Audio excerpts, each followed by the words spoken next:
Bruce from the Joinery Coach. I'm up here in the office of GE Kitchens with Nick. Hey, Nick, how you going? Not bad yourself. I'm spectacular today. So we're just doing a bit of a walk around and determining some of the improvements we've made here.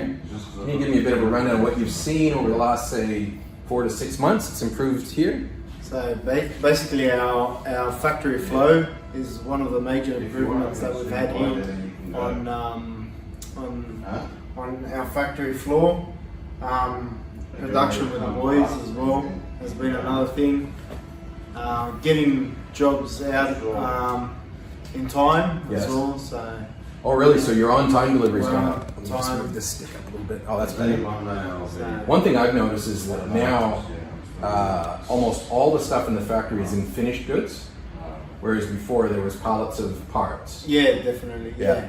So. That's a big improvement too, because that can be invoiced. Yeah, and bringing in the carts was a very big thing for us as well. So Just getting your carts moving. yeah, that's right. Yeah. So Beautiful. So once the carts are full, they're always empty. So which Oh, is a they're- good yeah, they're thing. moving So quickly. they're Beautiful. turning around pretty well.